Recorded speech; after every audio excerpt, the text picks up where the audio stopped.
Welcome. We are in Ogba right here this morning,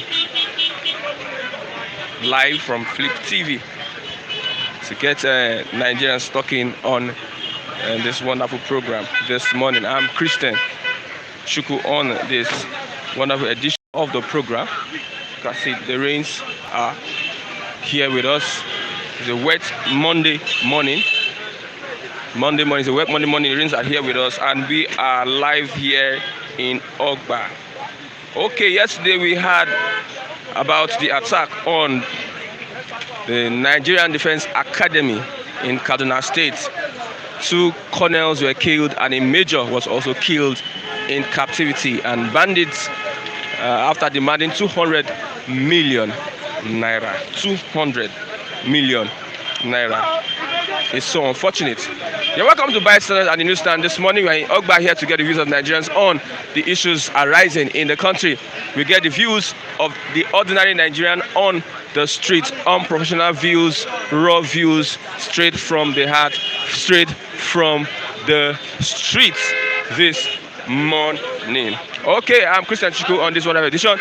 My reviewers are here this morning. Mr. Matthew is here, Mr. Lucky, Mr.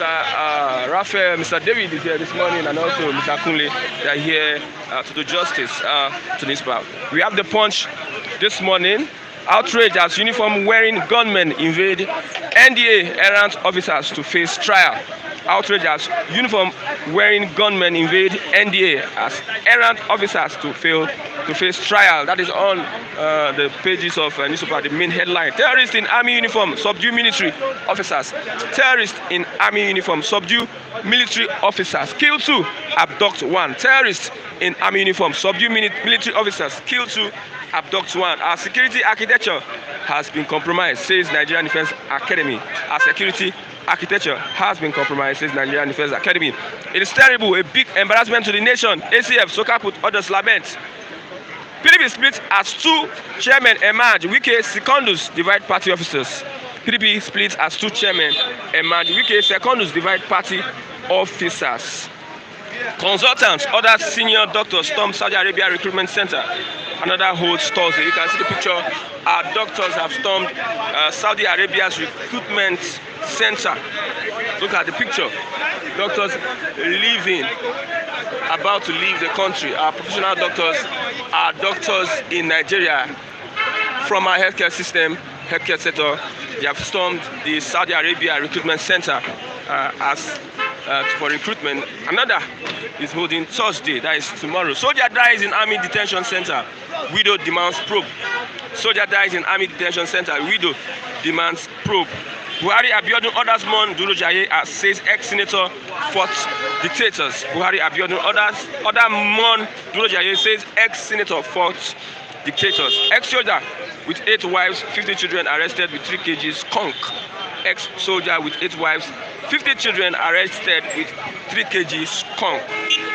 2022 budget, health, defense, transport works get highest capital allocations.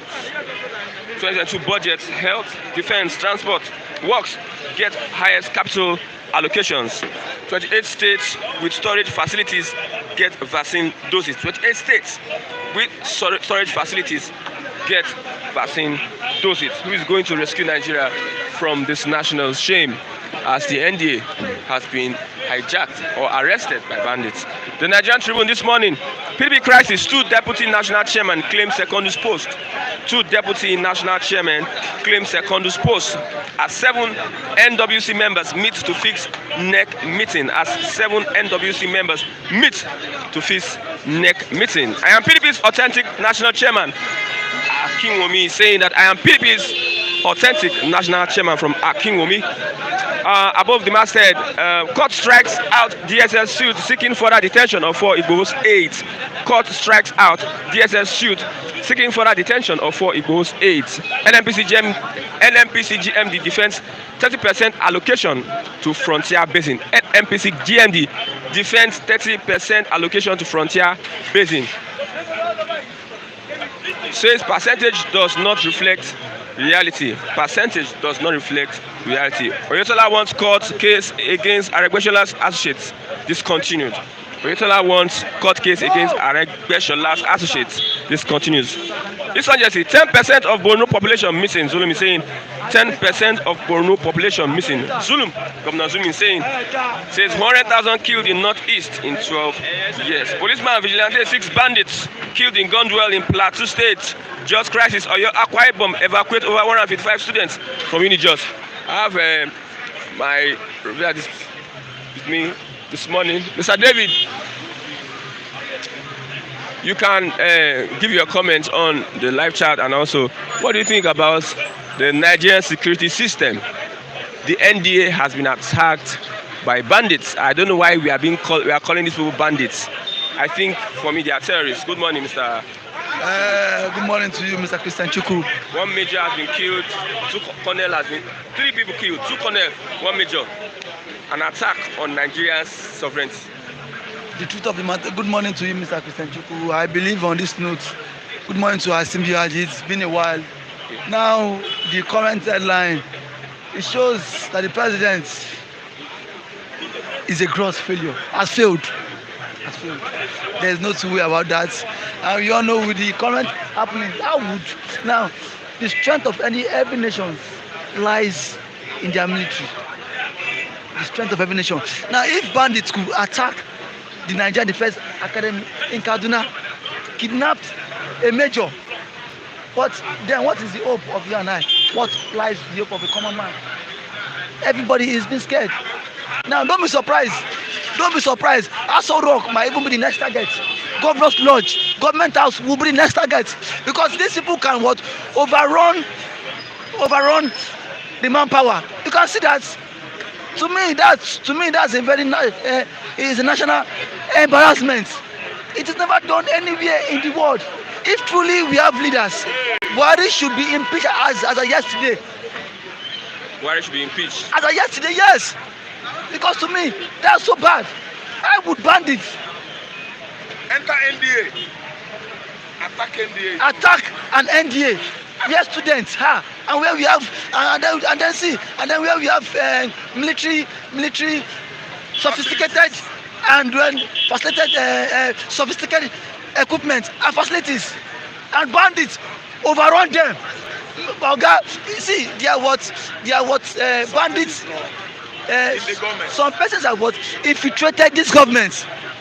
Bandits, Boko Haram, have infiltrated every part of this country. So we have seen moves by the federal government which move? To bring in the repentant terrorists into that is what we are crying for. You keep granting amnesty to the repentant Boko Haram. These people in return keep giving information to their paymasters, yes, to their loyalists. As you can see, I'm packing my bag. I'm leaving Nigeria. Where are you on? Yes. Nigeria is not safe anymore. Where are you going to, David? I'm going to Kutanu. That's safe. I'm leaving Nigeria. He's leaving Nigeria. Anyways, away. I cannot remain. I cannot say. If a major can be killed, if a major can be kidnapped, who cannot be kidnapped? If a major, and the major is not working on the street, it was kidnapped in the military base, Air Force base, in the base, inside the base, and now they are demanding for 200 million. You know what? Last week, Sheikh Gumi warned them. He said, everybody, all the military people, all the politicians that attended Buhari's son's wedding, Yusuf, that flew there with private jets. Yes. He warned them. He said, don't forget that bandits are hungry. And now bandits has repel. Bandits have showed them they are hungry. He said so, yes, because bandits are hungry, and now bandits have kidnapped a major general. Now the same Buhari uses taxpayers' money. Yusuf Buhari, his son, was giving out iPhone 12 Pro Max as the marriage souvenir. iPhone 12, we all see that. How much does iPhone 12 cost? A phone of 600,000 naira. That's the latest iPhone now, as this souvenir. Now he keep giving out phones, iPhone 12. Now tell me, why won't Bandits attacked? Is that not taxpayers' money? Money that's supposed to go money that is meant for what development. It's being channeled. We were once called the giant of Africa. An army, Nigerian army was rated one of the best armies, I think, like 6-7 years ago. What is happening now? Now Nigeria no longer has army. Nigeria no longer has army. All what we have now, we have banditry. Nigeria army now, foot-wise now, Nigeria no longer has soldiers. Because if really we have soldiers, what that happened yesterday, the attack that happened in Kaduna yesterday shouldn't have happened. Now why do you have the DSS that goes about carrying out intelligence gathering? What is their aim? Their aim is to pursue Madam Nikanu. Their aim is to arrest Sunday Igboho. Look at now, the hope now. And now the president has refused to proscribe bandits as terrorists. Now this is a group that has gone down Nigerian Air Force jets. This is a group that has attacked a military base. Now still the president is still saying they are not terrorists. Is it until when everybody is being killed in the country that is when the president will now recognize that bandits, these people are terrorists? What should be done with this? What should be done? What do you think should be done? What should be done? Yeah. Let the president let him resign first, and then there should be a drastic action towards. There should be a very drastic approach towards fighting insurgency. I think the president too knows what he needs to do. Now what he needs to do, he should stop absorbing repented Boko Haram again into the system. That one is killing us. Emir of Borno State was crying about 1,000 repented Boko Haram they were being integrated into the society by Governor Abagana Zulum of Borno State. And the Emir of Borno was shouting that we should stop all this. Let these people face trial. Do you think bandits or Boko Haram can infiltrate Nigeria Defense Academy? Nigeria Defense. Yes. Academy. Without the help of an insider. It is not possible. There's an insider there. They are accusing junior officers. It's not just about accusing about. It is you absorbing Boko Haram into the Nigerian army. Now, in return, do you think he will be loyal to you? He will not be loyal to you. He will be loyal to his place master, which is Gumi. And Gumi warned them last week. Gumi said there might be an attack because of the calibers of prominent people that flew into Yusuf Buhari's son's wedding. What is happening? Is Gumi untouchable? Why can't the DSS call him and interrogate him? If you ask me now who I go ask? The government knows where Gumi is. Gumi still went with the bandits. Even the government contacts Gumi to release any kidnapped person. So what are we saying? Abi, is Gumi living in USA? Gumi is not living in USA. Gumi is not living in Afghanistan. Gumi is not living in the planet. Gumi is here in Nigeria. Gumi is in Kaduna. Abi is Kaduna, not Nigeria again. Government know where Gumi is. Where all these things are happening. Government know where Gumi is. So let them find. I don't know why government has refused to arrest Gumi. I don't know. I think Gumi has told them that fine, that see bandits are hungry and bandits need money, and now bandits have kidnapped a major now demanding for 200 million ransom. The major has been killed. No, there was a major that was killed. No, this one that was kidnapped has not been killed. The one that was kidnapped has been killed. When did you hear that? I did not hear that. Update yourself. He has been killed. The police, the security forces were pursuing the bandits. Okay. They were almost getting to them. Because of not to compromise their safety, they have to kill the major.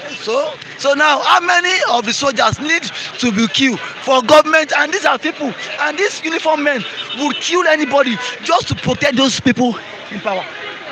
These uniformed men, they would always kill anybody to protect this vagabond, this miscreant in power, in seats. Okay, so two factions of PDP coming out.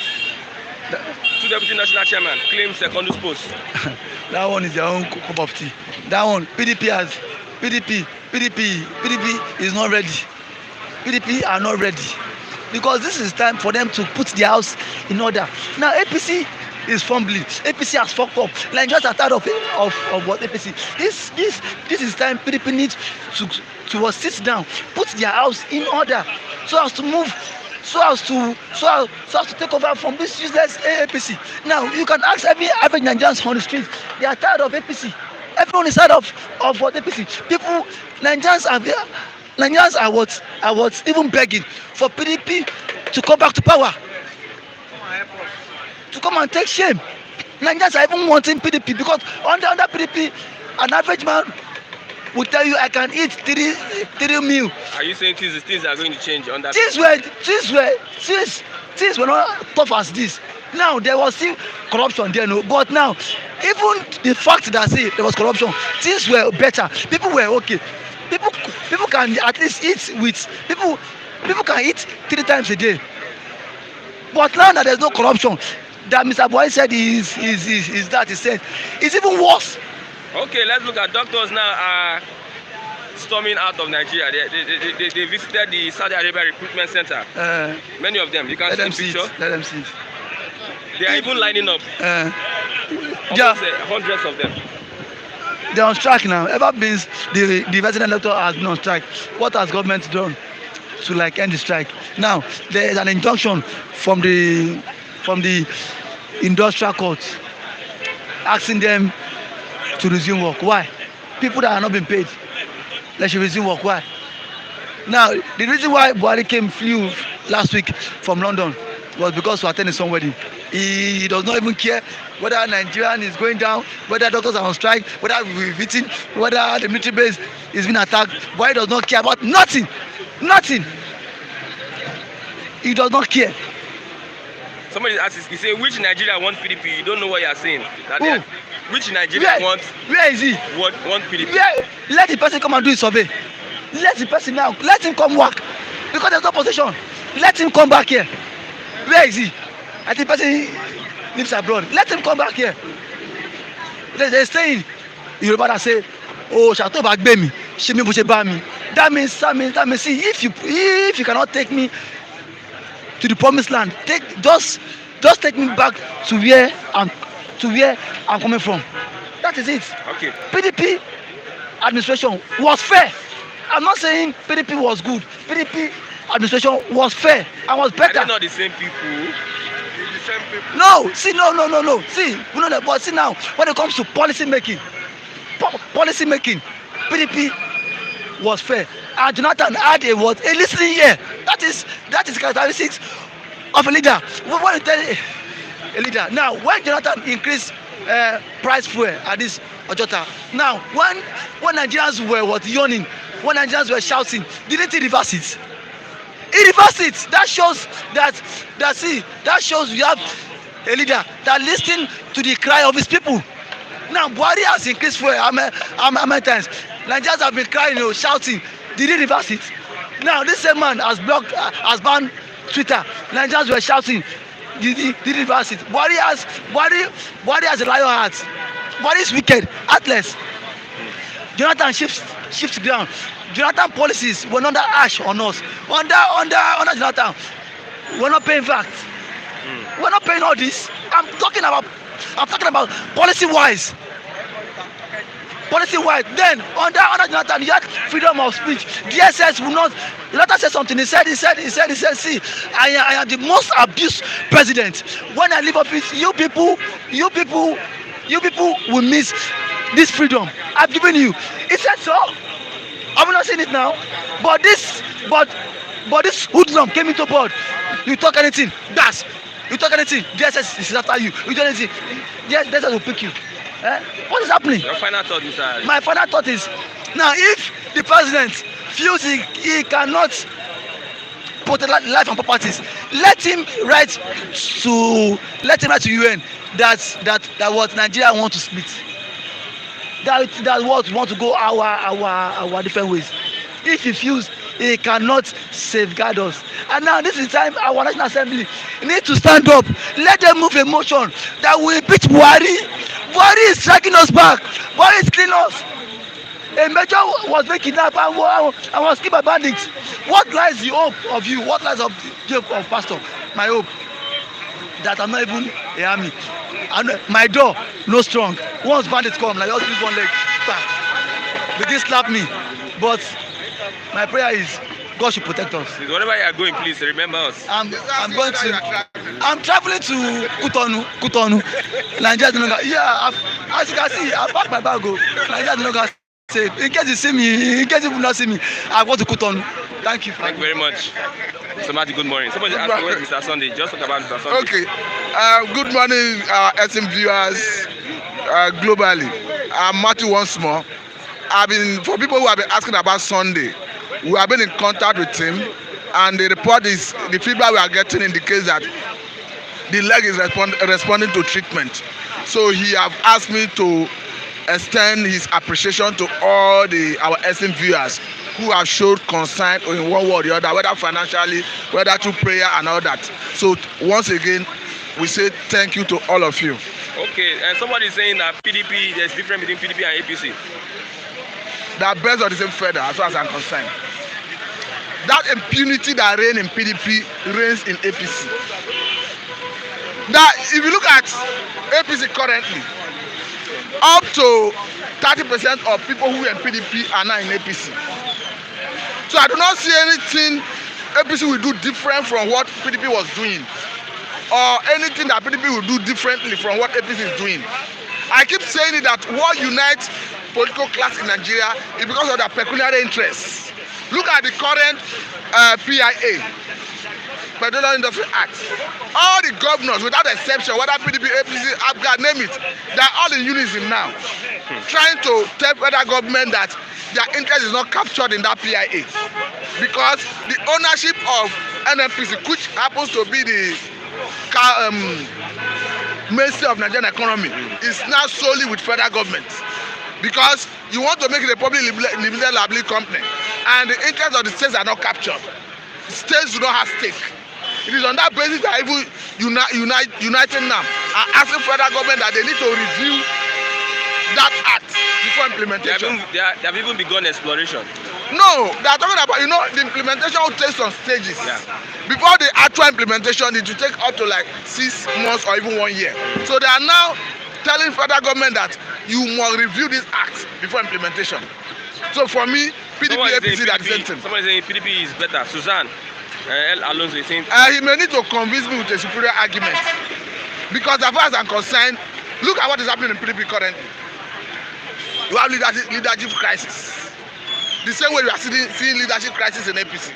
We have a situation in PDP where you have some desperate politicians who reserve inordinate ambition, and because of that ambition, they do not want somebody who is legitimately elected chairman to finish his tenure. The way it stands, Secondus would have ended his tenure in 4 months' time.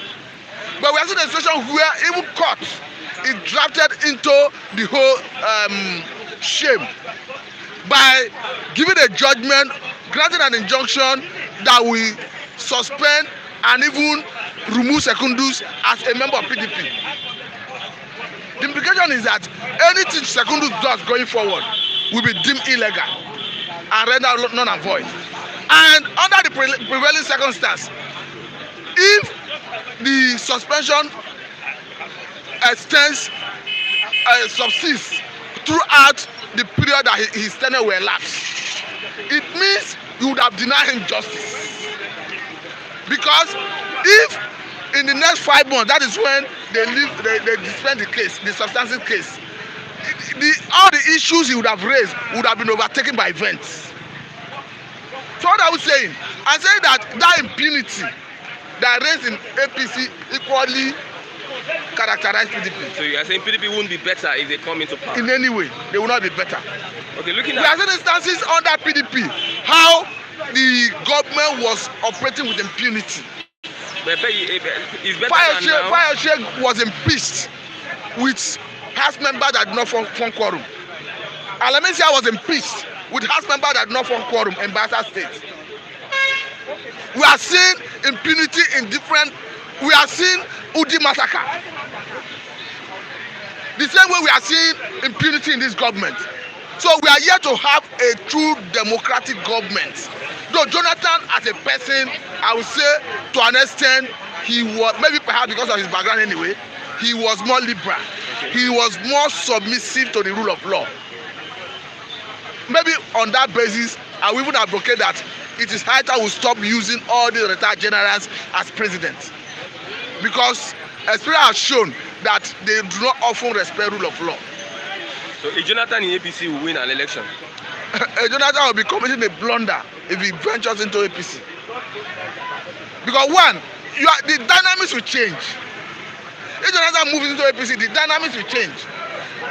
Now, his support base used to be south-south, southeast. Okay. But if a Jonathan defends on APC, automatically you lose his support base. Automatically? Yes, the dynamics will change. Jonathan is better the way he is. He's already rated a Democrat as somebody who considered defeat against all odds, like in Nigeria that is rare to see somebody consider defeat. And globally, that have earned him respect globally. I think he should stay as a statesman and be available to be used in any diplomatic issue globally, rather than coming back into Nigerian political terrain and rubbishing himself. Okay, let's look at the doctors now. Consultant senior doctors, Saudi Arabia Recruitment Center. It is not surprising. In their hundreds, I think there should be more than 50 here. It's not surprising. The issue of brain drain have been on with us. There is always mass exodus of Nigerian doctors to better climb. And if you look at the area Saudi Arabia is targeting, it has to do with expertise. People who manages intensive care. So, and look at the issue of pandemic. These are people who their duty, their responsibility is needed in this trying moment. And we have a situation where our government, the situation will get to the point where people who their responsibility is even needed now, they are jumping at that offer to get out of the country. It tells you that there is no good working environment in Nigeria. It tells you that their welfare is nothing to write them about. Because if their welfare is good, if the government is catering for them, I don't think doctors who know that, and as we speak, not just doctors who are not employed. We are talking about doctors who are gainfully employed in Nigeria. They are the ones who are jumping at this offer. The person I see here, they are not just anyhow. And they are not the ones seeking for a job. The ones that are already gainfully employed, who are already working in Nigerian health facilities, they are the ones jumping at this offer. It tells you that there is something fundamentally wrong with our system. It tells you that our health sector is nothing to write home about. It tells you that their take home is not comparable with what happened in other parts of the world. Because if their take home is incommensurate with what they will get in Saudi Arabia, in America, in Britain, in China, name it, and consider the fact that the working environment also. And yes, and consider the fact that if you are in Nigeria, you are in your country, you are a first class citizen. No matter how you look at it, a Nigerian who goes to America, Britain, China, name it, he's a second hand. He's not a first class citizen. He's my brother, and he's saying the truth.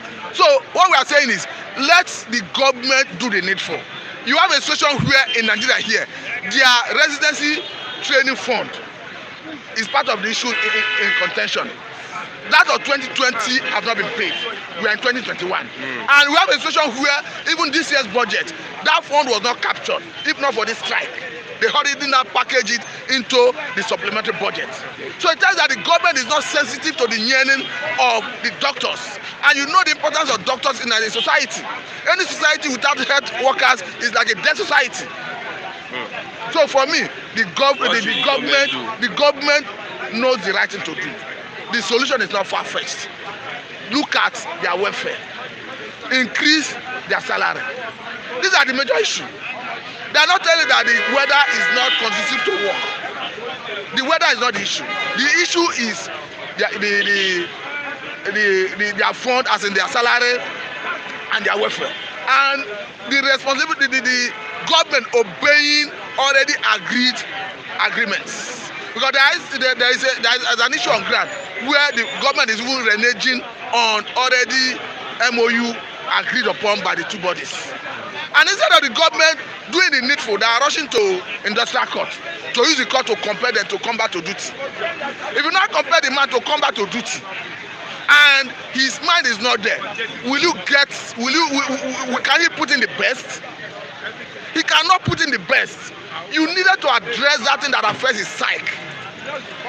Because the man who is working in the hospital, back home, his children do not have enough money to take care of their immediate needs. He have divided mind.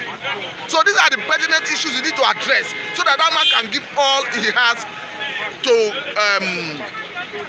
address immediate challenges of patients in the hospital. Somebody said Nigeria should watch out. What has played out in Afghanistan can also embolden the insurgents to do the same in Nigeria, looking at the attack on NGO. Okay. I think, yes, the person is talking in relation to the attack on Nigeria Defense Academy. If you look at that attack on Nigeria Defense Academy, is a national disgrace.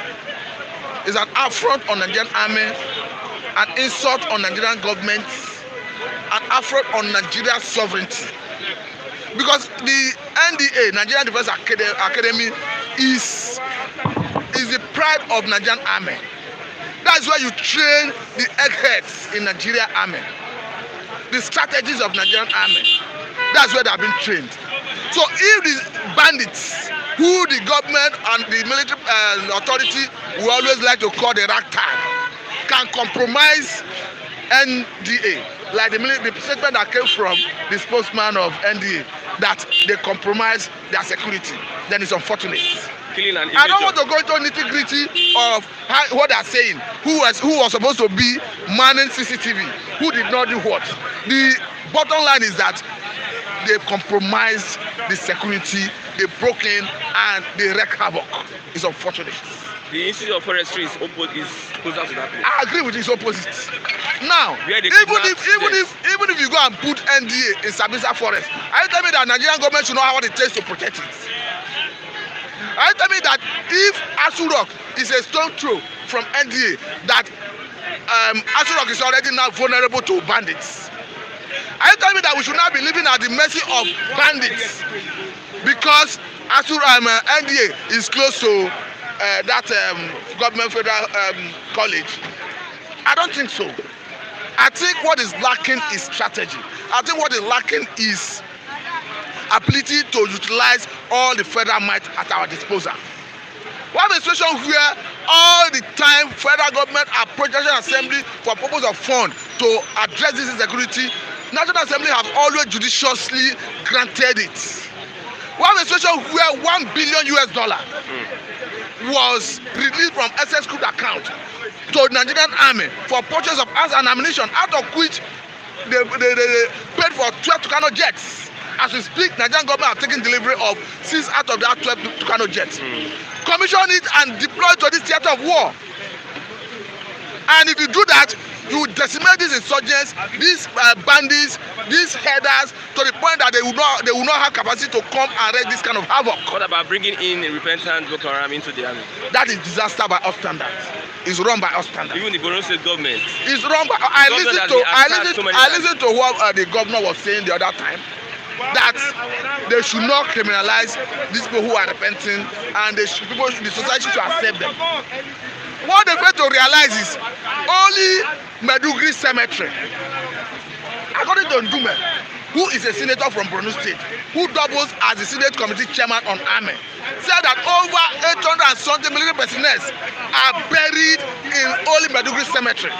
And these are people who were killed by Boko Haram. We have a situation where sometime 2 or 3 years ago, the military, Nigerian Air Force went and bombed an IDP camp. All these are impact of insurgency on the ordinary man. We have IDP camps where people are living in penury, in squalor, in dehumanizing environments, and the government is not addressing it. And you are telling me that Boko Haram who are repenting, you wear their robe, you celebrate them, and that is the way to go. That is never the way to go. The way to go is arrest them and not say you should kill them. prosecute them. I said here on this platform the other day that if you repent, even in the sight of God, your sins in the past, there could be consequence for it, even as God has forgiven you. Are you saw as a scenario? Saul repented.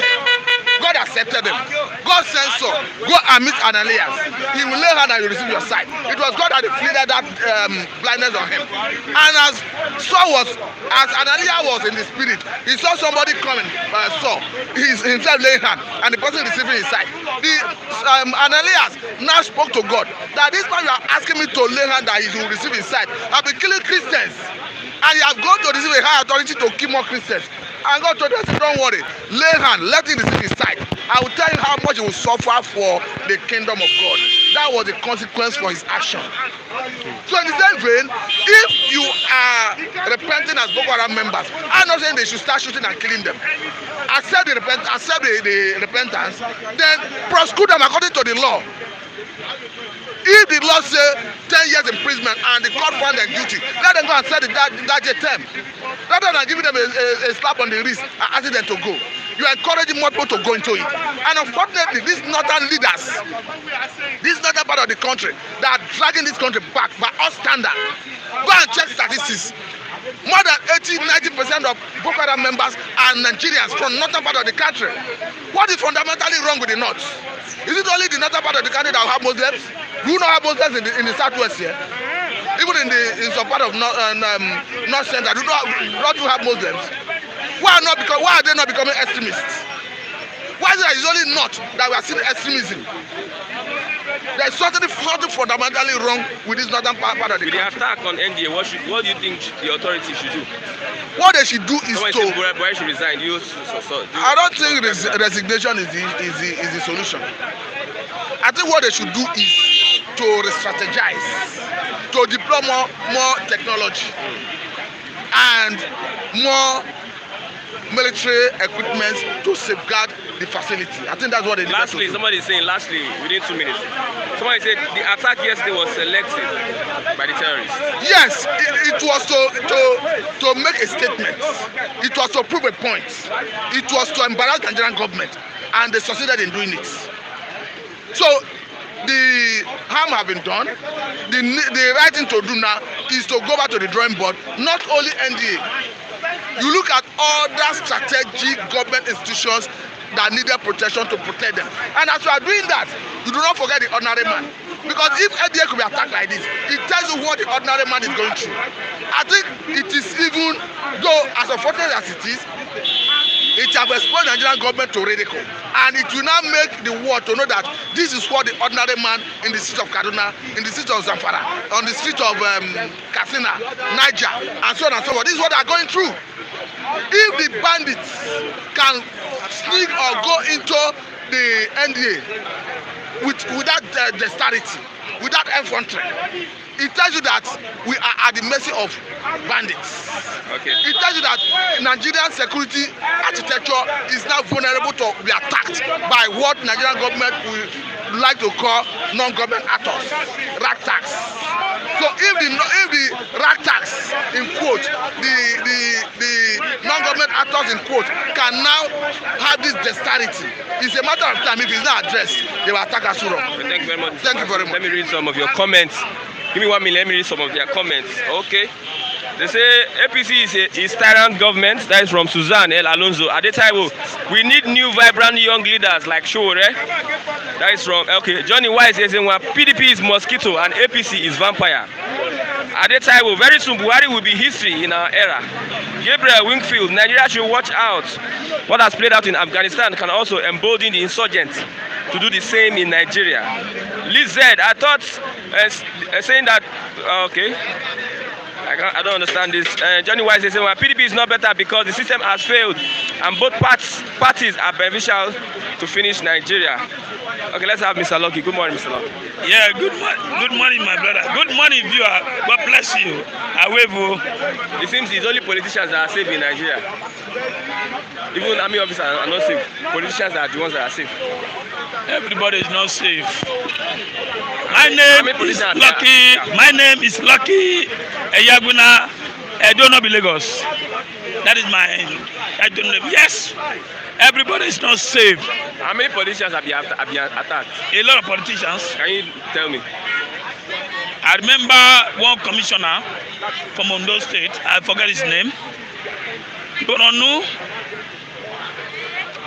Niger. There was one the key, one of the chief title for APC. So a lot. Nobody is safe. As far as they are making money for it, they can catch it. Even the president is not safe.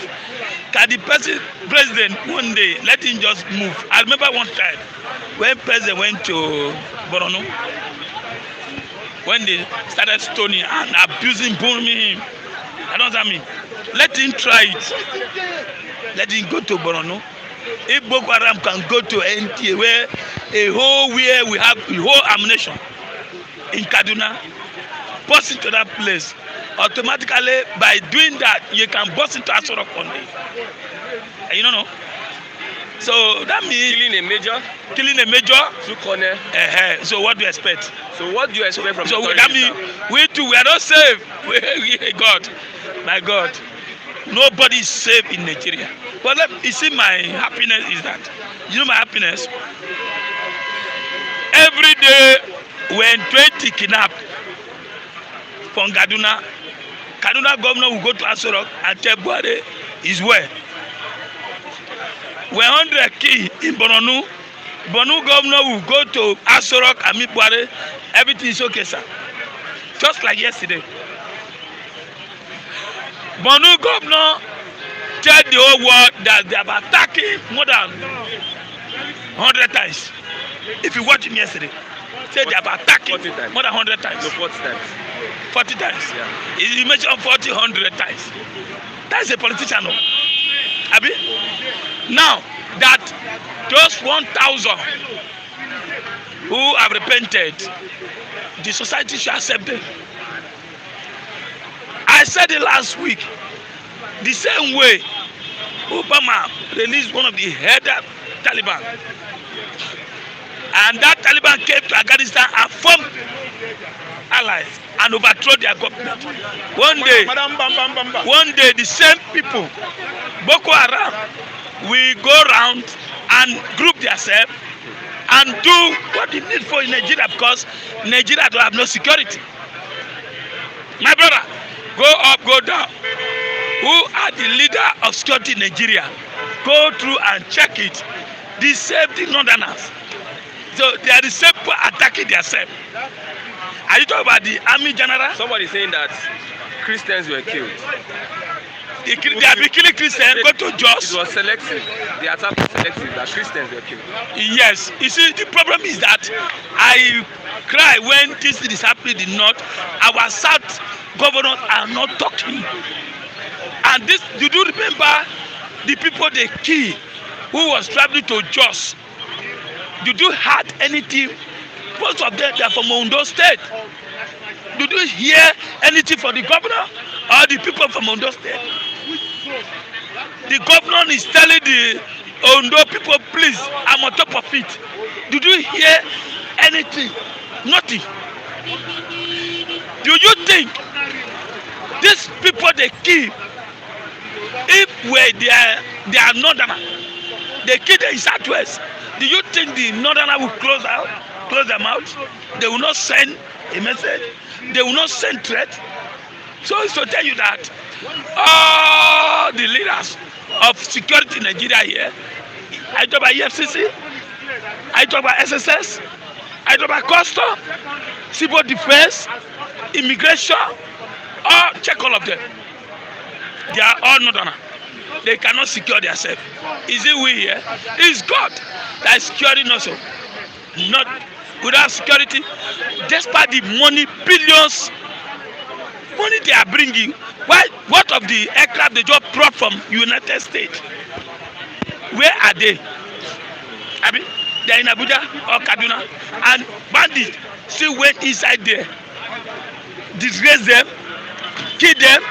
I wonder what Lai Mohammed will come and tell us. Or what is the other people who come and tell us? So What we are saying What do is you that expect from the president? president, what is he going to say? That they are still going there to tell lies. Is he not reading the news? Did the president watch news? Did the president read paper? Did the president watch? The only thing president watch, either CNN. He doesn't watch. Doesn't look paper. If president watch our news, president supposed to be hearing us every morning, reviewing paper, saying the right thing. Nobody tell president what is going on. They will go there telling lies, and president will come out on top of it. So I am not surprised. I said it one day. The way Afghanistan Taliban took over government one day. If Nigeria did not take time, it will happen here. Even the southeast, they will take over southeast. South. See, let me tell you, southeast. I love them for one thing. You can see just one person, Nnamdi Kanu, we give order on prison. All of them will obey. President cannot even give order like that will make the southeast to obey. You know that? State don't go out, you see everywhere, including governor of the state will be at home. So to tell you that nobody will listen to the president than even the Kalo or Igbo that's in prison. So security wise is zero under this government. Give me another topic, my brother. Okay, two factions in PDP. Two deputy national chairman in PDP that are claiming secondary seat. Is that the way to go in PDP? I would tell you that I don't hide myself. I was a strong member in PDP. I worked with them seriously. During 2014,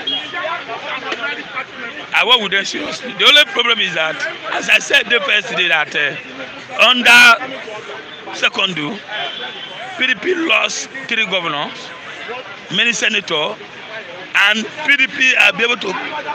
They have now 5 or 6 passions under PDP, but it's not good for democracy.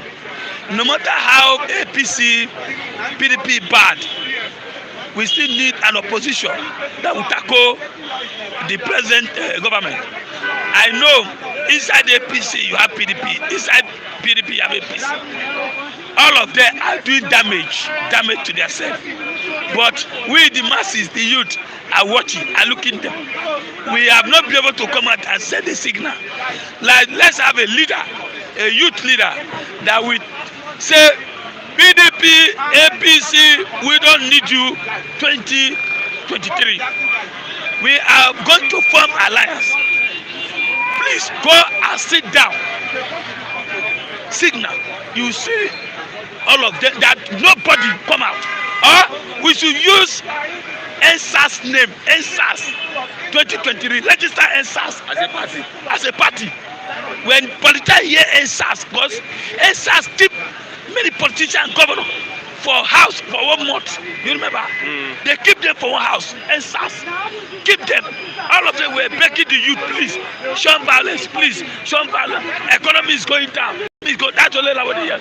Because if we have a leader, a youth leader, not all these national youth, NAS, they call themselves NAS. We need a youth that will either from south, from Niger Delta, or from the southwest. If the north, I did trust most of the north leader in the north, like the Arewa youth. Tomorrow we see another thing. Tomorrow we support the government. So we need a youth today. APC, PDP are fed up, but you must have a position that will tackle the otherwise. I am telling you, before you know, Atiko we still get the camp, get the youth.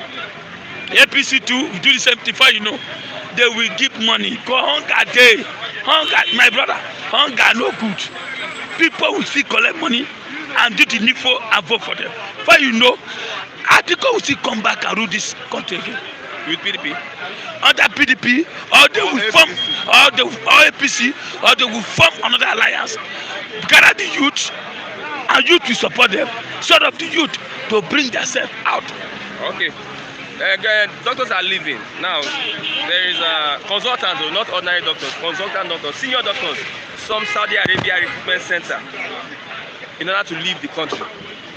If we lose our doctors, what is the fate of our healthcare system? My brother, it's not a doctor that will live. If I have opportunity to live, I will live. Are you getting me? Not only doctors. Everybody, let me tell you, if you go to immigration office, you see many Nigerians try to get passport. Because we don't know the next thing. We don't know the next thing in Nigeria now. Because the way Nigeria is going, if bandits can go to army headquarters, dislodge them there, kidnap, kill them.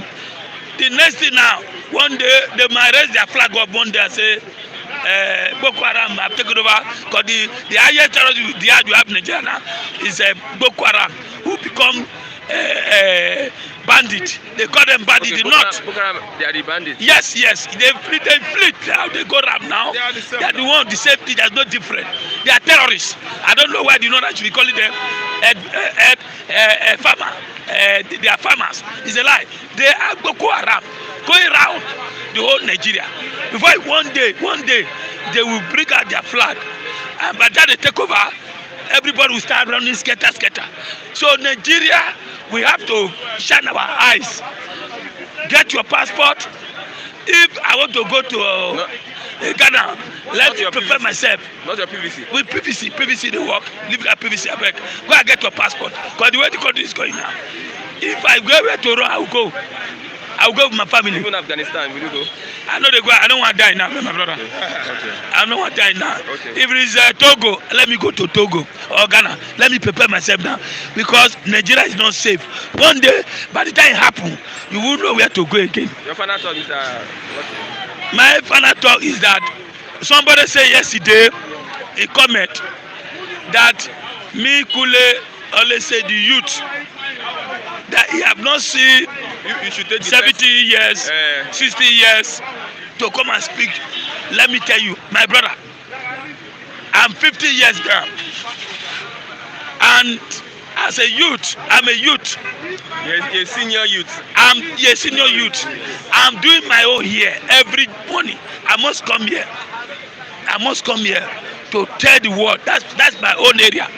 I know the old men, everybody is angry.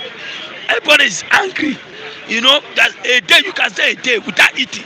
So you can't have that boldness to come and start talking. So we that is coming here, we know that God will use people to bless us here, and then I walk away.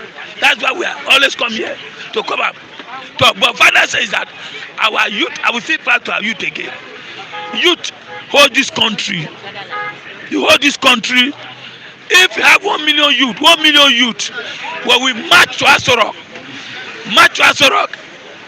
I tell you, we'll get results. Okay. But our youth, our language, Mayo, Chelsea, look at them there. All the game is football. But I'm here to tell the Nigeria, my brother, bless you, Nigeria. Thank you very much, Mr. Lucky. Thank you very much. I will talk today. I won't round everything up today. Let me just Good talk. morning, Mr. And you can see that Lucky tried. There's something that Lucky said I like. He said he contributes his quota as a youth. Every day, as he comes here every morning, he's making his own contribution. That's very good. So Nigerian youth, you see it, the senior youth, he is contributing to the quota, his own quota, you know.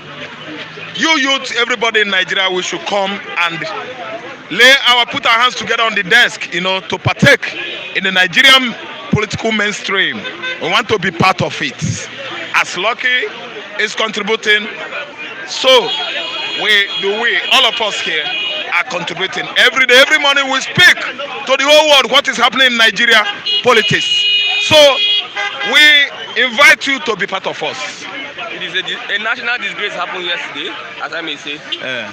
Yes. What does it portend for Nigeria? Yes, it's a natural disaster for Nigeria. It's a disaster for Nigeria. It's a shame for Nigeria. It has exhumed the ghost of both local and international shame. That Nigeria Armory, military arsenal, was attacked yesterday by the bandits. I mean, Nigeria sovereignty. I'm telling you, Nigeria sovereignty was rubbished yesterday by bandits. Do you know what happened? These guys dressed in form of soldiers, you know, they put on army uniform and they beat the security of Nigerian Defense Academy in Kaduna and went in there and killed two officers within the base and successfully abducted a major. The major was eventually killed. In the army. The major was eventually killed. Okay, major was eventually killed. Yes. Oh my God! See, In abduction. my brother, it is a daze. It is a disgrace. It is, let me tell you, an international shame. It has degenerated the so-called military superiority of this country called Nigeria. Before, Nigerian military is number one in Africa, but today Nigerian military has degenerated because of, as a result of their involvement in politics to the last degrees. Nigerian military, they are not stepping up to the level they should be. They are supposed to be. Who is to See, blame? the blame should go to Nigerian military. Why should you be involving yourself in politics? Military are the one that should protect this country against open aggression from another country. If Cameroon eventually invade Bakassi Island or Peninsula, the Nigerian side, it is the functionalities, one of the functionalities of the Nigerian military to repel that invasion. But see what happened. They get themselves involved in political mainstream of this country. Take for instance, the so-called Nigerian president now was a general in the army. And look at the way he is piloting the affairs, political affairs of this country. Imbalanced, unbalanced, unparalleled, inappropriate, improperly. He's not handling it well. An army general, do you know what is called high moral, military moral, high moral? The military are so disciplined in the sense that you cannot mess them. They are the most disciplined institution within government. The most disciplined institution, force in the world is the military. You can't mess American military and get scot-free. You can't play with American SEAL and get scot-free.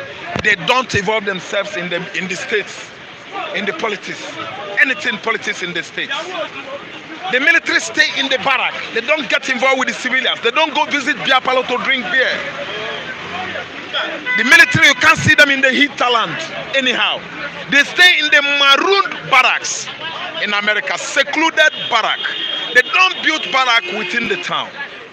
In the military barrack, you have bakery, you have motel, you have club, military clubs, military brutal. They entertain themselves there. Military stadium, they play ball, they did sports on their own. They don't integrate themselves with the civilians. They're supposed to be secluded, lives in seclusion. You don't see them easily in the town, but the reverse is the case in Nigeria. That's why you can see the porosity in Nigerian military. They are not strong anymore. They are not the strong military that the whole Africans know before. Nigerian military took first when they went to Namibia in 1989. Nigerian police took first among their other United Nations members in 1989 in Namibia. The contingent that went there, they took first. I know most of them. They performed well. But today, Nigerian military, Nigerian police, Nigerian forces, the entire forces in Nigeria, interwoven like that, are not living up to expectation anymore. Look at bandits attacking Nigerian Defense Academy. Man, it twists my ear. It is so sad. It's a sad news. Because the NDA I know, man, you can't beat those guys. There, they produce the best military officers in Africa. Very intelligent people. Yes, Nigerian Defense Academy is an institution of its own. It's a university, military university. They keep our arms there. Yes, that's where Nigerian armory is. NDA. Why should bandits successfully attack them? Is there not After something playing that is on their intelligence? Thank you. That's what I'm saying, because they integrated Boko Haram among the Nigerian military. It is the member of these bandits living with them in the barracks there that send the information to those bandits that came and successfully abducted the major and later killed the major. You see, the kind of porosity in our security, it has degenerated to the level that nobody is safe anymore. It is only God that is securing us in this part of the world. Somebody is saying that the authority should resign. The authority, well, that's good. If you ask me, I will call for the chief of army staff, the so-called Yusuf Yahaya, to resign. The first headquarter to resign, Lucky Rebel. All of them, they should resign. Because they are not living up to expectation. Imagine that kind of porousness. A whole NDA. Do you know what I'm talking about? I don't know whether I've been to Kaduna before. Or maybe you've not read about NDA, Nigerian Defense Academy, before. What are you saying? Look at the way they're messing themselves up. Look at Abakari. A police officer is just like a dog handed a bone to take care of. The dog now recline back and eat up the bone hanged on its neck. That is Abakari case for you. I don't know whether you understand. The military, the forces, they are one. Nigerian police force, Nigerian military, they are forces. But look at what happened to Abakari. Is that not a big slap on the MPF? And look at what is happening in the NDA. Is that not a big slap on the so-called chief of army staff, chief of the defense headquarters? Is a big slap on their faces because they have failed Nigeria. I implore that Irabo, Yahaya, the chief of army staff, MAO, the so-called the Yoruba, what was it? Maybe Amau. They should all resign. They should tender apology to the nation and resign. They're not doing anything. Look at the kind of insecurity they have in the recent time subjected the Middle Belt states to. Flying herdsmen enter, manipulate every communities in the Middle Belt, kill all of them. If a major can be insecure, how bad? If a major can be insecure or abducted, how do you think you and I can easily be walking on the street of Lagos? Maybe if you go back to Enugu State, your hometown, Abia State, how sure are you if you yourself will not be abducted so easily? Nobody is secure anymore in Nigeria. If a major could be abducted, if this one could enter Nigerian Defense Academy where we keep our armory, our arms and ammunition, Nigerian military arson. Not just enter, abduct a major. Oh my God. Not just manipulate and break their security, you understand, and deceive them. What? They deceive them, they mix up with them, and they struck successfully. You see that kind of job, that kind of thing. No, let me tell you, it has exhumed another shame of ghost of international shame on this country. Okay, let's move on. Consultant senior doctors from Saudi Arabia Recruitment Center. Yes, nobody. Of the country. Yes. Nobody. This is a crisis. Excuse me, it's not a crisis. See, let me ask you. Let me ask you. If they buy sugar, or if I buy sugar or honey, and open your mouth and put it, won't you lick it? You will lick it. If Saudi Arabia are inviting these doctors, they will not only accept that offer, they should grab it. What are you talking about? These guys will be well paid in Riyadh, if not in dollars. Oga, Nigerian doctors should go there for greener passions because nothing is being done here. Their salaries are delayed. There are no doctors. How can you assess all the allowances promised them? No doctors. All the allowances promised them, they don't pay. All Nigeria government knows about is the office of the executive, the office of the legislative, and the office of the judiciary.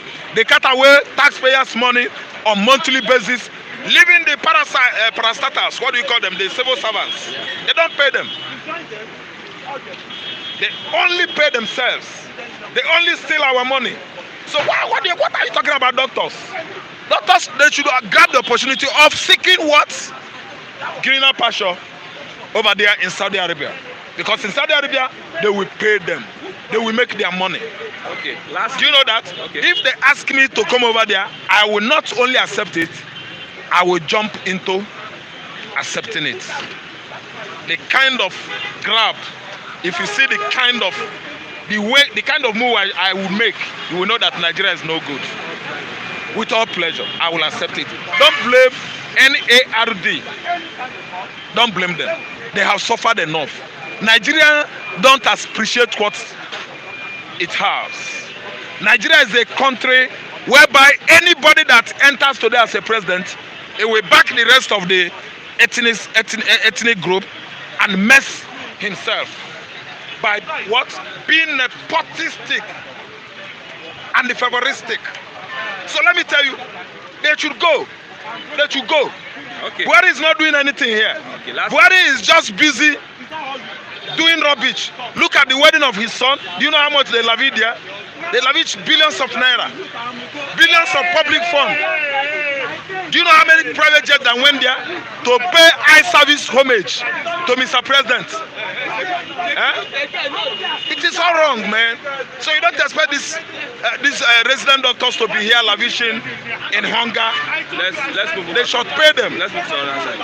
Two deputy national chairmen claim secondary post in PDP. Two Deputy national chairman in PDP. Okay.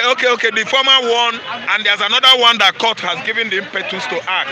Now, the acting chairman is the one they know now. Uche Secondus is gone. That is Nigerian politics for you. See, let me tell you, I am not interested in anything party. As you see me here, I talk for good of fellow Nigerians. If we say Lucky is a PDP man, I know. Lucky work for them. Lucky work for Lai Mohammed for how many years? You can't compare Lucky to me. With me. I am a freelance political analyst. I'm a freelance public affairs analyst. Lucky was a PDP and he's still a PDP as you see him. If they give him money, he will accept. As you see me, I am a free thinker, a freelance political analyst. I don't support any party. I don't support APC. I don't support PDP. My support goes to youth party. Youth. Any platform under which a youth should what?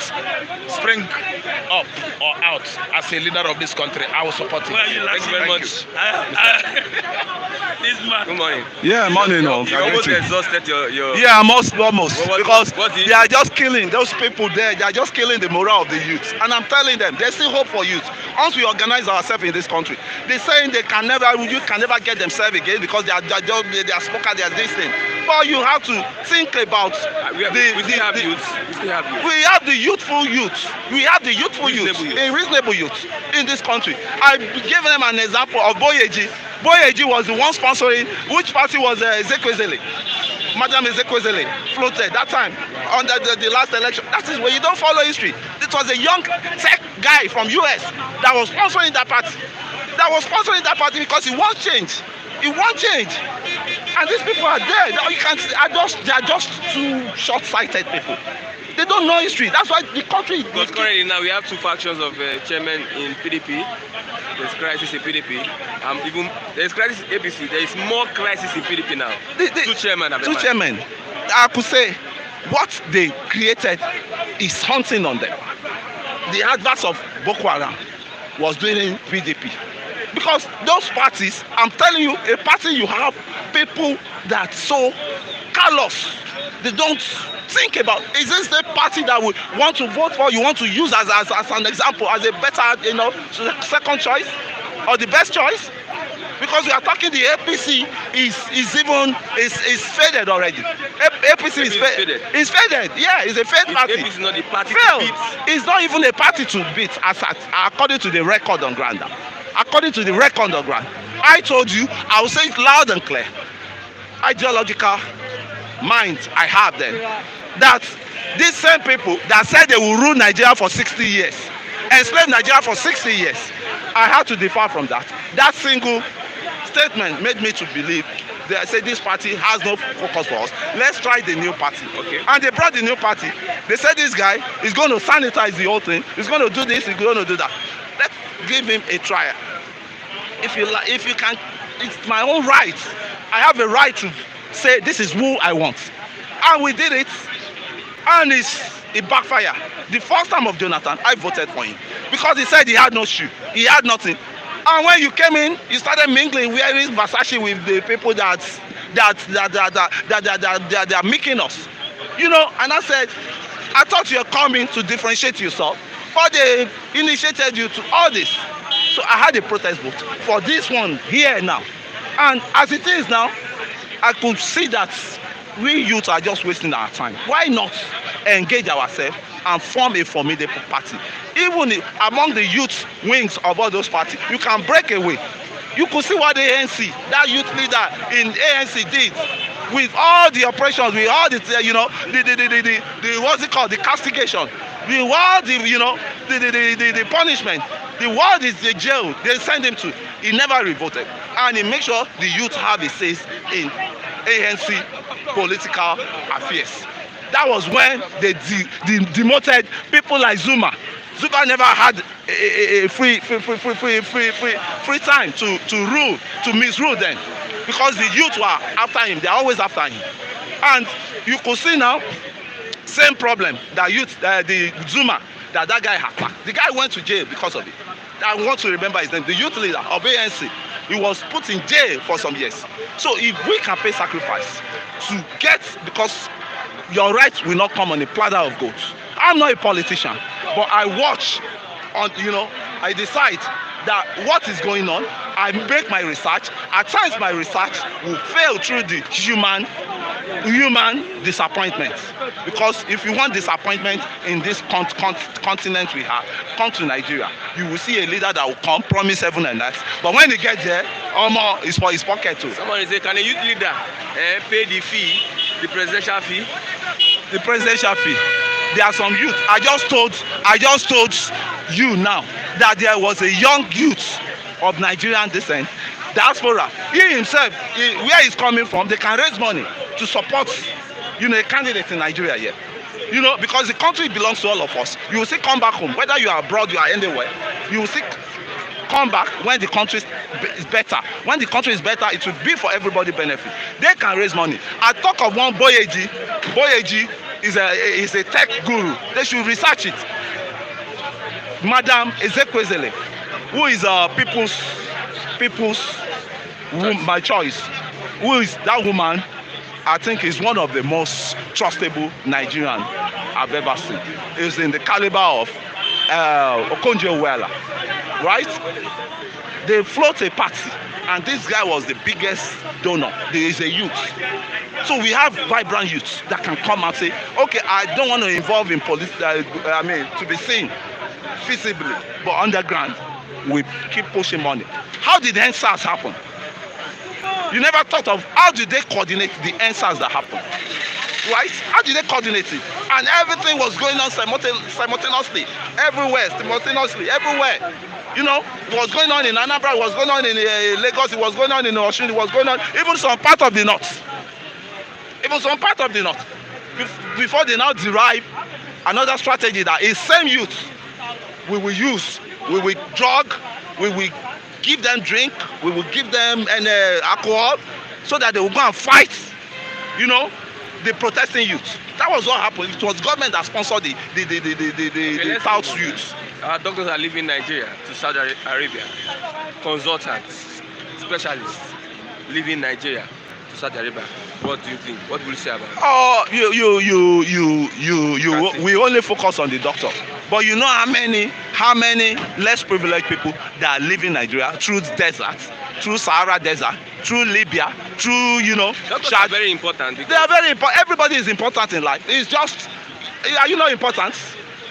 Are you not important? Yeah, you are providing a service. The service of doctors are essential in. Okay, your own service as well. They are essential. Very no, essential. I know where you want to put words into my mouth, but I won't go there. You yourself that you are here, are you not putting service? Are you not? Is it not what you're doing now? Are you not enlightening people? Are you not informing people? Eh? You are media man. You are informing people. So everybody is important. Why? So what is there is, I sympathize with the doctor. The situation they found themselves is the situation everybody is. So the best way they have for themselves to liberate themselves is what they are doing. Doctors are protesting, right? And they are protesting and they are taking the right way.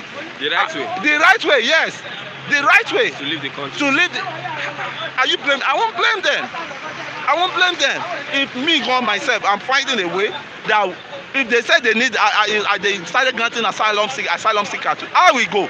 I will go. So what are we now saying? The doctor are finding their way. There are a lot of less privileged Nigerians that are in the Sahara Desert trying to get to Spain, trying to get to what's it called, Italy.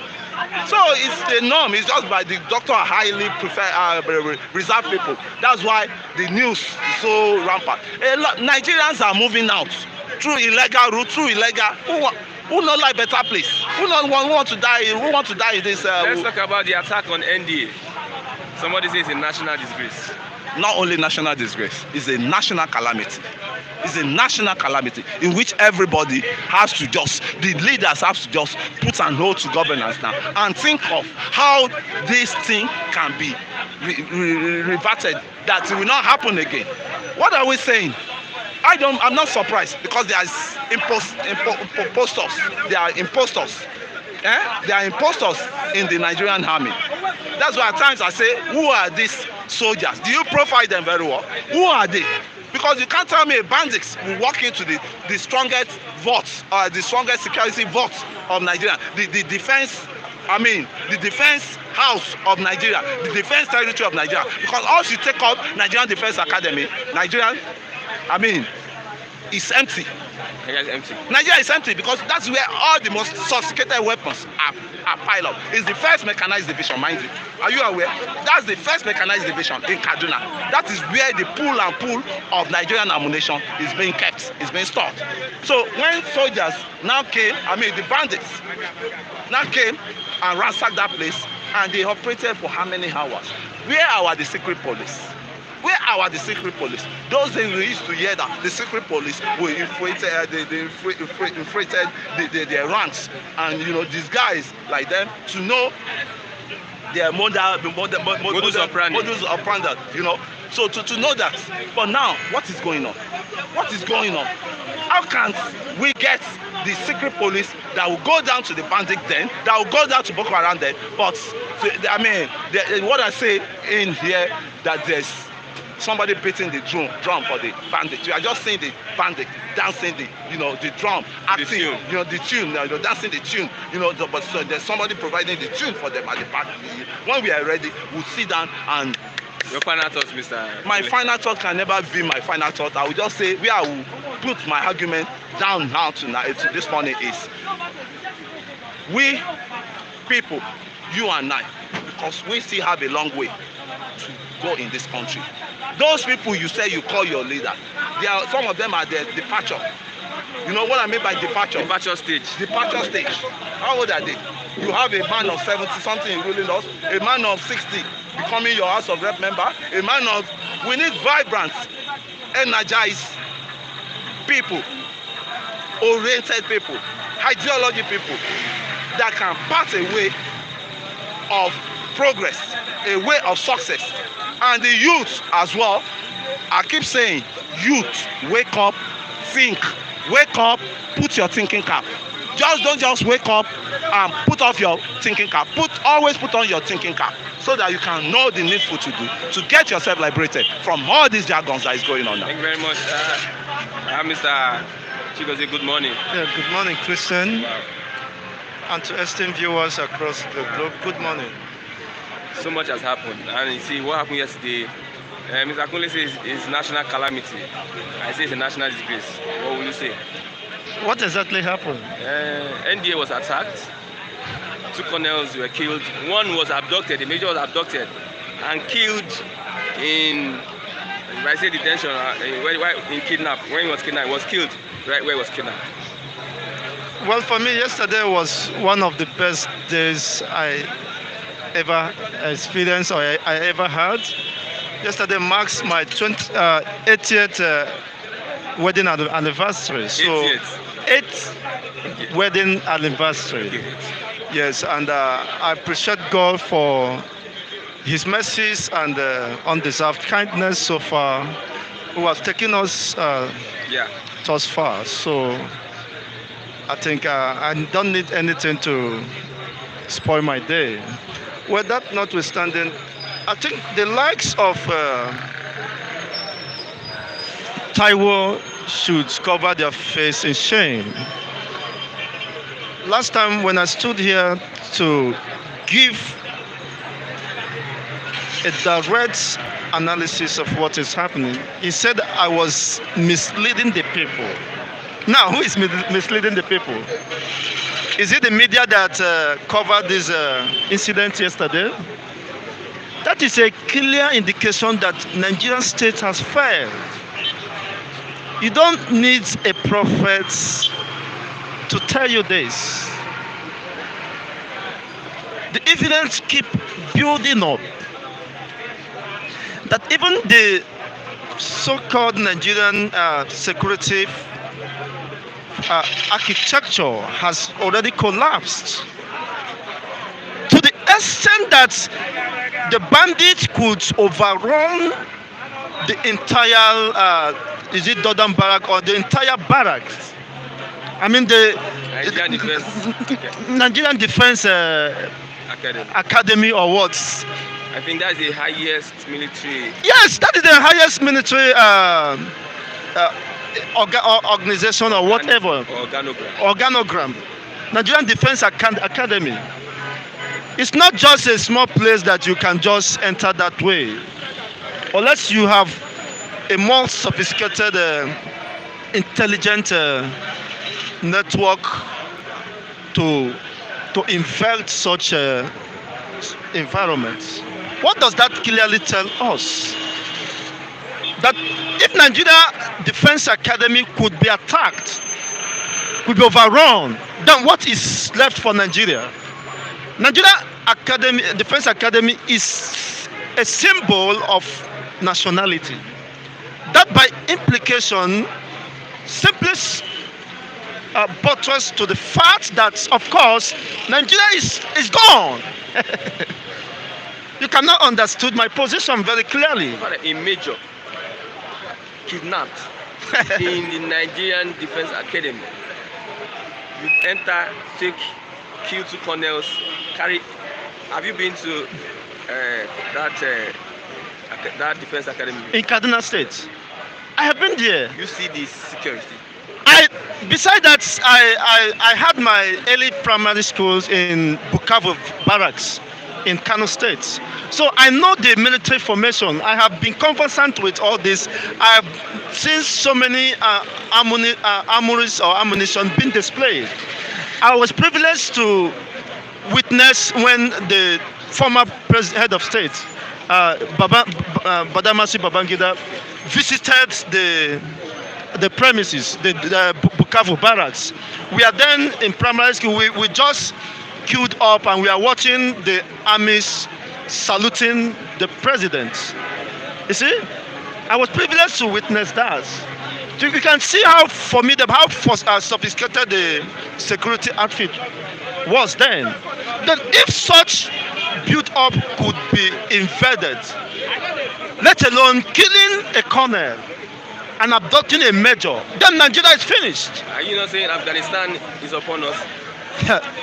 I said it, and the likes of Taiwo were just decide to live in deception, self-deception. Nigeria, of course, is the next Afghanistan experience. Probably Afghanistan might be a child's play. Every level of humanity should pray for, not Nigeria, should pray for the indigenous ethnic nationalities. I had a very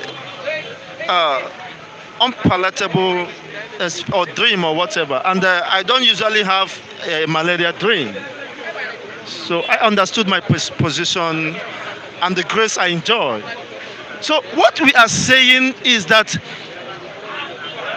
In fact, the unimaginable is about to befall the contraction called Nigeria. What Mazi Nnamdi Kanu has been crying for barely over a decade now, they are unfolding. His prophecies is now unfolding before our very eyes. You can see it. It is a national disgrace. It's an assault on the sovereignty, on the supposed sovereignty of the Nigerian state. It's an assault. If it is a sense society, it dare not even happen. Buhari shouldn't be in office by now. Or the chief of defense staff or whatever shouldn't be in the office by now.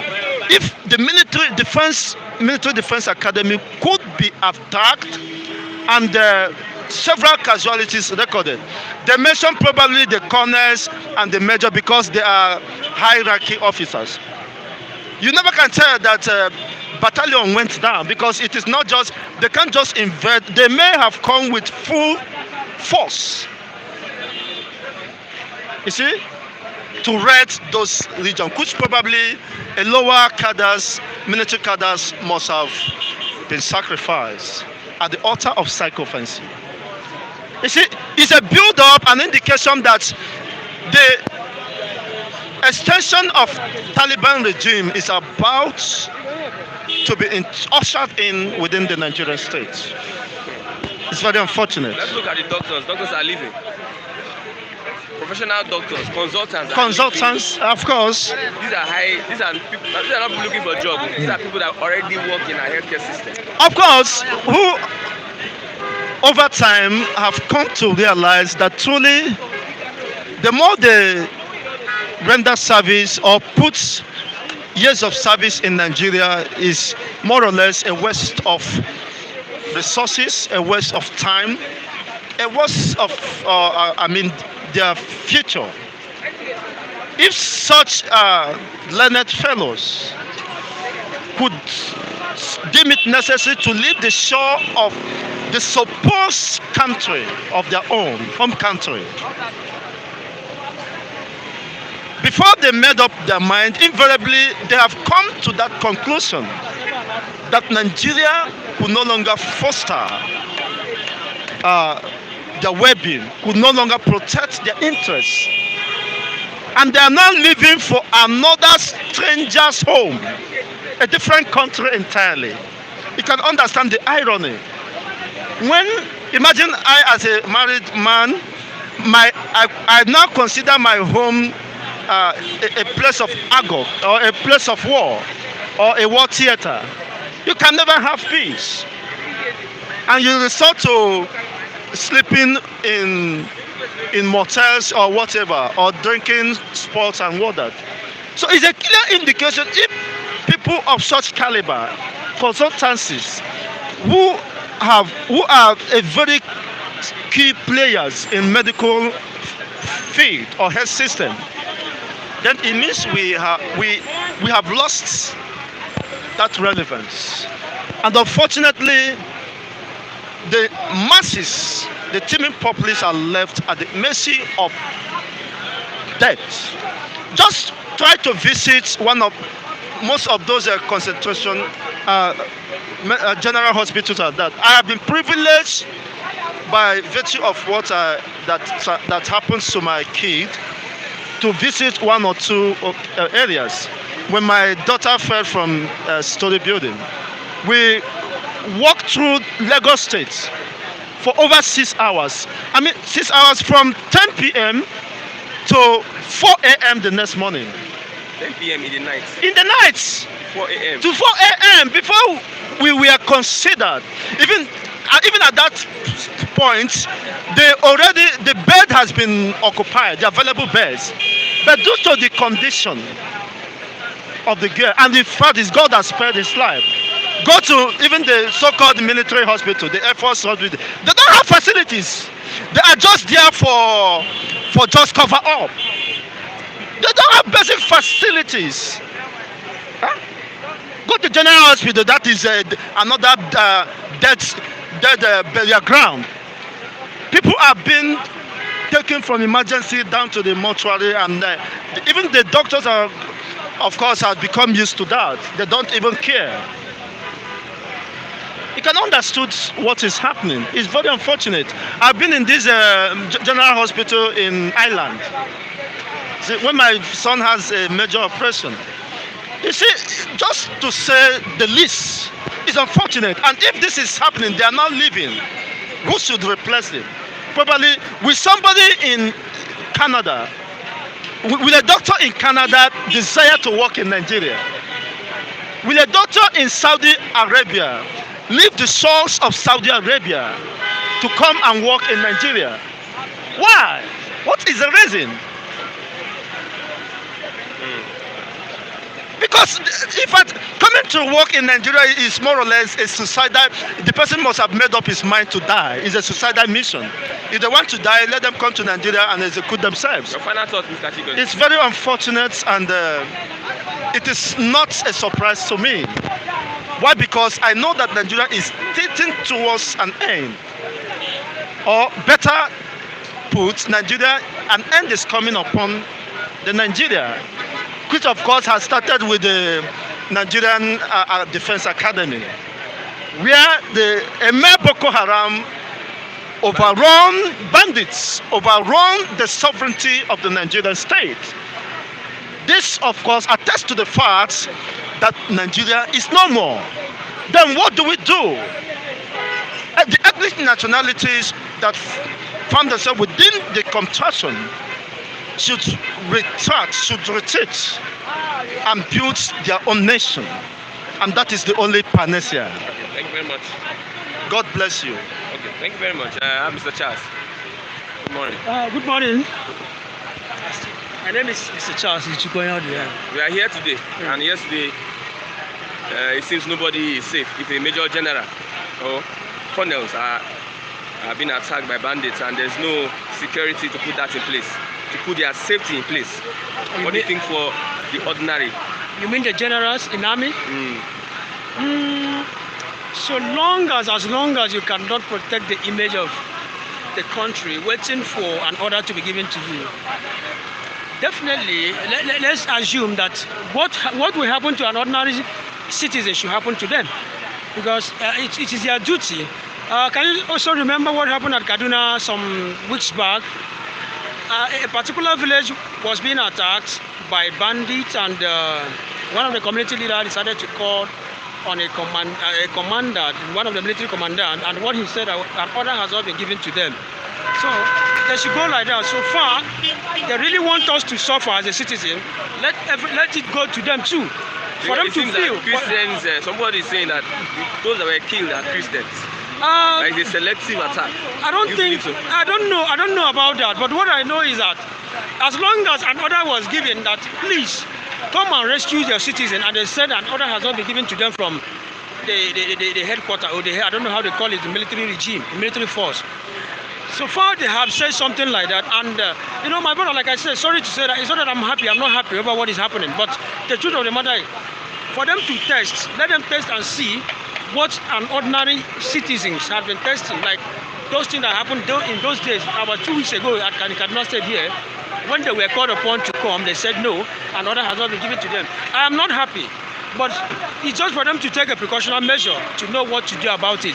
As long as even an order has been given or not, the first thing in nature, the first rules and regulations, the first principles of nature is self-defense. If you want to kill me, the first thing I should do is defend myself, not waiting for an order to be given to me before I defend myself. That is just, I'm not happy, sorry. What do you think should be done with the attack? I don't. What do you think government should do? Government knows what to do. I don't have to tell government what to do, because they have the machinery on ground. They knows what to do, and they know what not to do.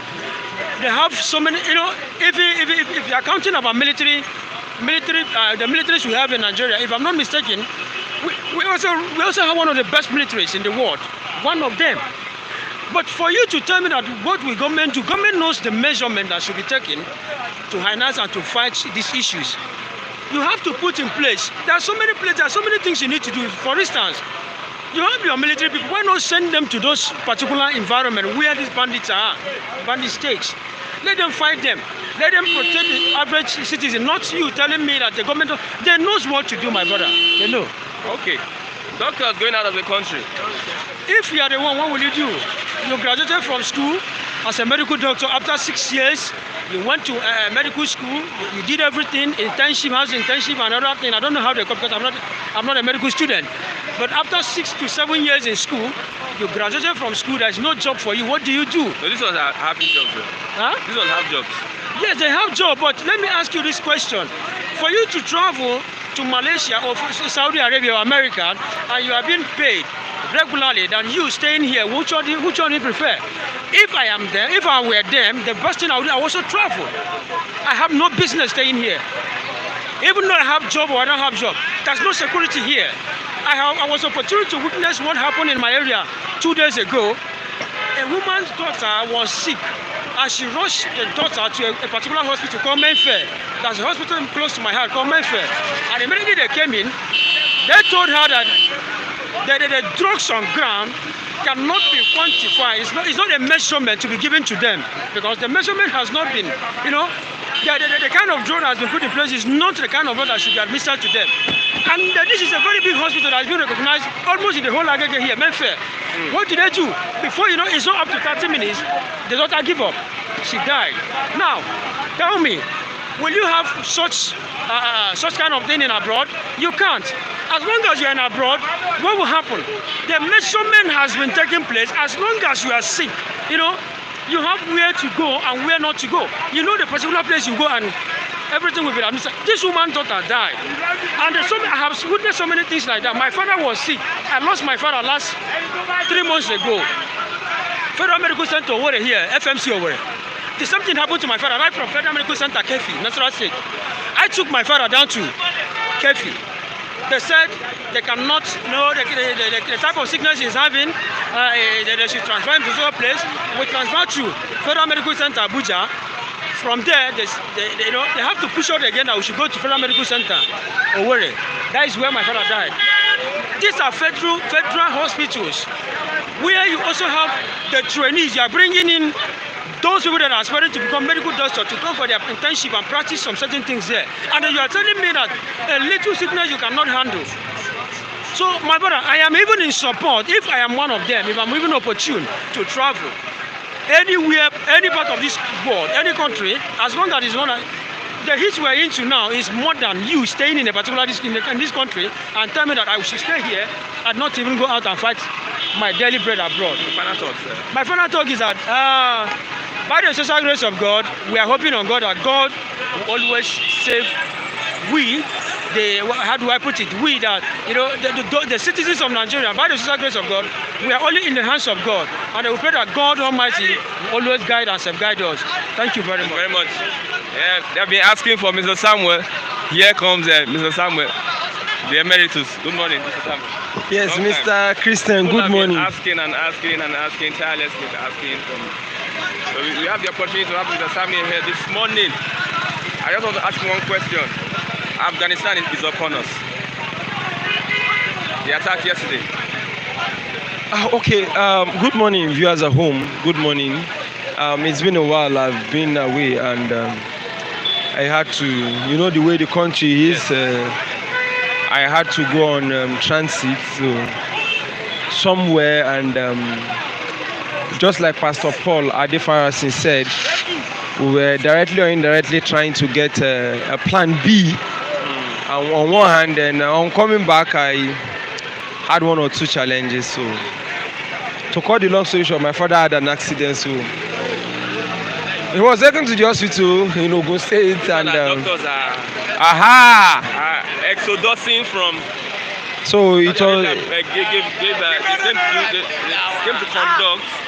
They came to conduct interviews for doctors that would go to Saudi Arabia. We have them in their hundreds. So it was not a very easy experience back then. So I had no choice than to do 1 or 2 run-ins.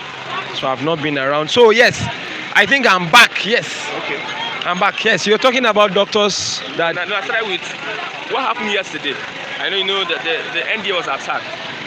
Nigeria's sovereignty was attacked. Is it that somebody said that Afghanistan is upon us? I think the last time I came here was 2 weeks ago, if I'm not mistaken, or maybe was it last week? 2 weeks. 2 weeks. So I spoke once in about 14 days. I'm asking, where are you from? My state of origin, or okay, I'm from Akwa Ibom State, and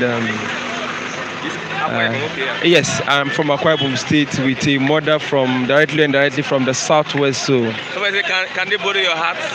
yeah, that would be fine, but you know, when you don't have money to barb your hair in recent times, you have to improvise. The country. Yes. So while we discussed about Afghanistan, I said it is a morale booster for other militia groups cut across Africa, and also you don't give so many groups courage. Boko Haram have. They should take the fight to the corridors of power, Abuja. That is what we said it here. And as of this morning, as about 8 a.m., that was why I came a little bit late. I had to run down here while I was watching Sunrise Daily by Chembali Nuso. And he did an interview. You can watch it on YouTube as well. For the former chief of Navy Commodore in person of, his name is Kunle Olawumi. He's a professor of security studies. And I'm quoting him. You can view it on YouTube as well. As of 2007, he was a member of the military intelligence with the Nigerian military.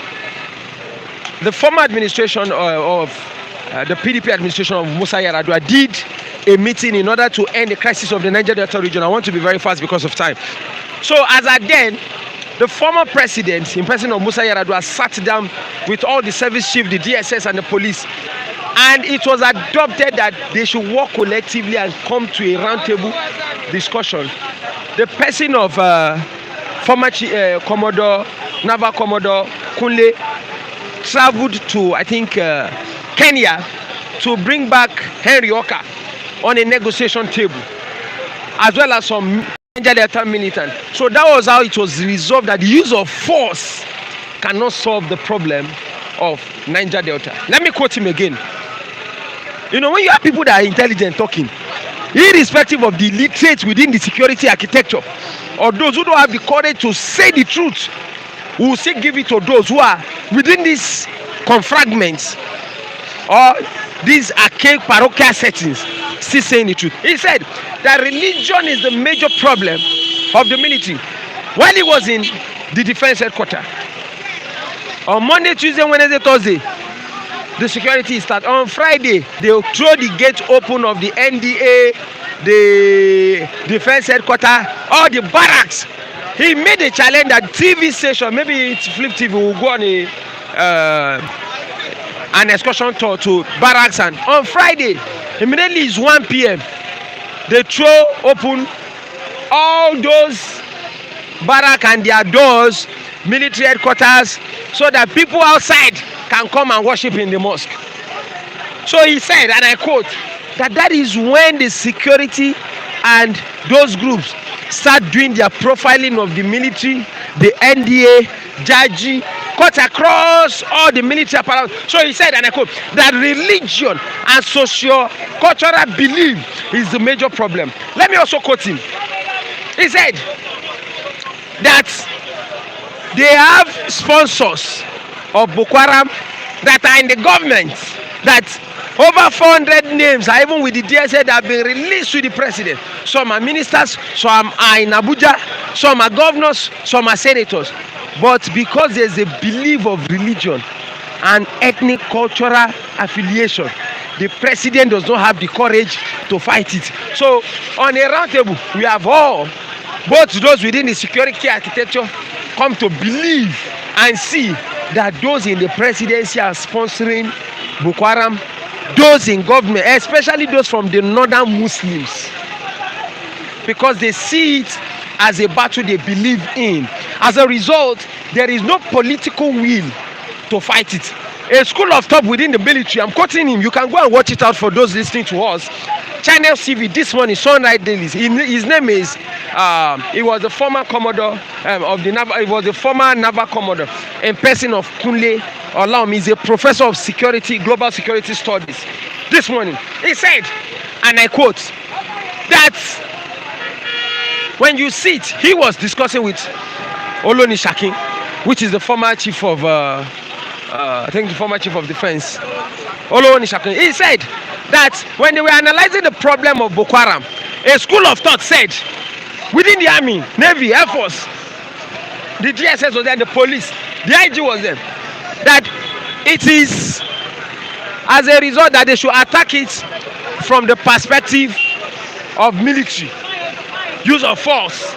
Another group said if they take down Shekau, that it will be solved. They now asked him. He said that the center of discussion is that if the sponsors can be taken down, that if the Grand Commander, which is the GCFR, the Commander-in-Chief of the Federal Republic, does not give a go-ahead to bring down the sponsors, it will be difficult for the intelligence of the police or the DSS. Because if you don't take down the root of the sponsorship, you won't fight the root cause of the problem. So the Tucano jet is only a cosmetic approach that will not solve any issue. Do you understand? So the statement from Zulu are mere political rhetoric. The statement from the Arewa Consultative Forum are mere political rhetoric.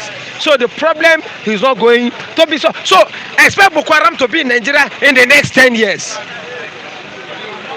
You don't understand? Expect Boko Haram to flourish. It will get more and more because the sponsors are getting more and more. So that is why we are not surprised that the NDA was attacked. What is surprising there? NDA is like the Nigerian Defense. It's just like saying that the military school or the military intelligence academy of the United States of America, which happens to be a college of tutoring those who defend the territorial integrity, was attacked. So what is the big deal? So do you need anybody to tell you that Aso Rock is not safe? No, now, if rodents can drive away the president, so Boko Haram is more powerful to chase him out. I'm quoting Gabashew. no one is safe. No, we've not always been safe before now. Are you just knowing that? So now the point is, if you visit small African countries, Europe is not the only part of the world that is developing. America. There are African countries that are smaller and are getting so many things in their institutions. Very right. So the future of Nigeria is here. When you have an ethnic, religious, bigot leadership who feels that his brothers are being killed when a former president from the southern part was in the position of leadership. So they were indirectly sponsored because in the Department of Political Science of Obafemi Awolowo University, 2015, I was in final year. Because of the ethnic alignment of some of our classmates, they said that Chibok was as a result of the presidential weakness. And the question that I asked for those who were alive then, I said, do you know what it costs to transport 200 plus students? Do you know what it will cost to convey them and drive a distance of over 1 hour, 2 hours? If you are using 18-seater bus, before you get 200 and something students, it means you are having a convoy of more than 12 vehicles. I told them categorically that this Boko Haram Chibok was sponsored. And you cannot do that without the sponsorship of the northern and religious elite. It's not possible. In our university, if there's a case of laptop theft, Obafemi Awolowo University, I was a member of the student union. We'll look at the faculty and the area. We only come and make 3 phone calls. From those phone calls, we'll call the baddest boys. How far? Laptop don't lost. They rape one girl. Who and who do that kind of work? Where it from happen? Within the security union, they will give you speculation. Then we'll send the security team. Immediately they pick 4 people with 2 slap. They will start telling that I was not there, but I heard one of our guys who was saying that they stole a phone. See, you will get the person. Are you joking? Then how much more a government with military, you have the might, you have monopoly of the use of force, you have intelligence, you have navy, you have custom, you have NSCC, you have Air Force, you have like me, that they just told those students without a planned architectural framework, just like that. Hey, whoa! It's not. I can't. So from there in 2015, I told them that there is a strong sponsorship mechanism. I was not convinced that thing just happened accidental. That some civilians, me and you, go just wake up, go one school, go pack some. It's not possible. So, but some people played ethnicity because they thought it was a Jonathan administration. They thought Jonathan would be there forever. They thought the Southern man would be there forever. But they did not know that they were only amplifying and making the terrorism in those regions much stronger. So now, you now come back and tell somebody like me and those hypocritical northern governors that Arewa Consultative Forum that was attacking Jonathan DNA as if he will be there forever. That is a slap on now today slap starts. What they sow, they will reap. And those who live by hypocrisy and propaganda will die by hypocrisy and they are enjoying the fruit of their labor and they will die by it. So it is not a new thing. So the future that we were waiting for, that Buhari will give to us in 2015, they are enjoying it now. They should enjoy it while it lasts. The same set of people who said the sitting president is fighting Boko Haram are now coming back to now say, so was it not the same people they were sponsoring that they are eating the fruit of their labor? You see, because we don't say the truth does not mean that until we start saying the truth will set us free.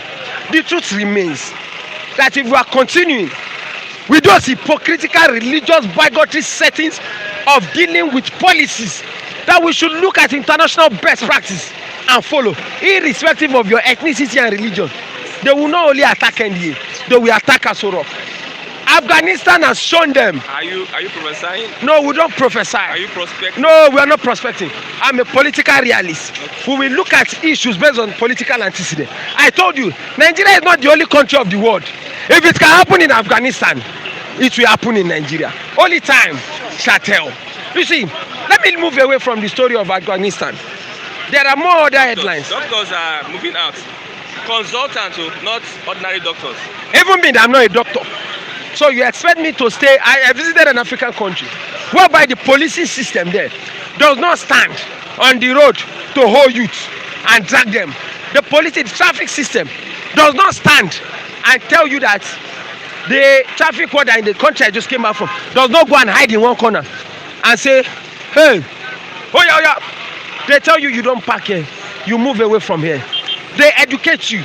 Then you now come back and say, the future is here.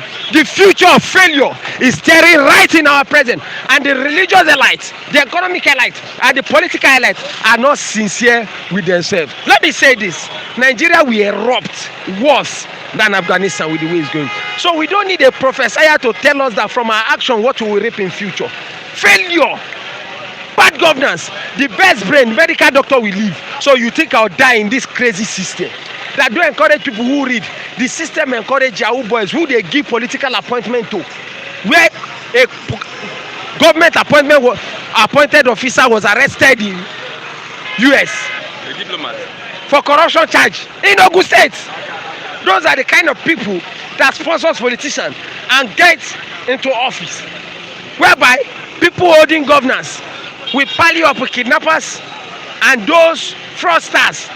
And when you complain about them in Nigeria, they will sweep it under the carpet. They will come and kill you in your house. But when an international organization hold them, they will have no choice. They will not give them technical suspension. They will not tell you that it's under investigation. What a system that is designed to perpetually and consistently fail. You see, that people want you to say things for their political benefactors. Cut across radio and TV stations. Let us continue merry-go-rounding and abandoning the truth. When the truth will fish us out, Nigeria will be worse than Somalia. Okay, your final thought, Mr. Final thought. We know those cut across religious organizations, the money-making ventures. It's okay. The political class, just like the confused PDP and the hypocritical and the religious bigotry APC administration, which are of no difference. We understand the politics. They should go on. Let us continue deceiving ourselves. The short man from the northern region, who was lambasting the last administration blue-black, the so-called men of God, who were on the pages of newspaper because the press is controlled by a particular set of the country, who can make noise when something minute happens, but because of their alignment, they find it difficult to so say they are just a crusader. We understand the hypocrisy of the system. We should go on with our common deception. The truth cannot be hidden. It catches up with people when they least expect. Let me give you the words of Niccolo Machiavelli. Niccolo Machiavelli happened to be a political philosopher, and he said, the end justifies the means. Let's continue with our hypocrisy. Let's continue with our ethnic bigotry. Let's make it look as if this is the best system in the world. This is how South Africa looks like. This is how the UK and America will talk about looks like. And our action and the action of those in government will make Nigeria develop. By the end of time, like Niccolo, we will just say it will be justifiable in between that this is the best practice that Nigeria has gotten. And as a result, Nigeria is really developing on the reverse gear. Thank you. I remain Effiong Samuel. Okay, thank you very much. Yeah, expect my book. It will be out anytime soon. Okay. Yes. It's called The Attitude of Blackmanism and the Reverse Prospect. Okay. That's a big one. No, as soon as it's out, I'm compiling it. So I'll bring it up. It's a compilation of attitude of black leaders cut across African nation. If you check Paul Biya, some of them stayed in position for 27 years, 30. Femi is asking, is it free? No, it's not free. It's not free. Yeah, it's an intellectual property. So as soon as it's out, I'll bring it here. Okay. I'm compiling most black nation and the attitude, governmental decision, hypocrisy. Especially, I'm looking at Nigerian systemic failures from 1960 to date. So when it's out, I'll bring it here. Okay, thank you very much, Mr. Sam. The attitude of blackmanism in the reverse gear. Oh, that's a great one from Mr. Samuel. Always insightful and always down to earth. He hits the point. He hits the nail on the head. I want to see it. Okay, we have come to the end of Bison's at the new. Yes, that book, it doesn't have money to put it on Amazon yet, but if it's out, we get it across to you. Thank you, Mr. Samuel, for that wonderful review on what is happening in Nigeria today. Nigeria is moving on the reverse gear. We see that there's systemic and endemic failure in the country cut across all the parastatals of governance, of government, of the society in Nigeria. When will Nigeria be great again? When we liberate this country? It's up to you to say and also act on it. I'm Christian Chuku on this wonderful edition of the program. Thank you, the Mami and the Kara, Mr. Femi, and also Mr. Ifeanyi. Bye for now till tomorrow as we meet by God's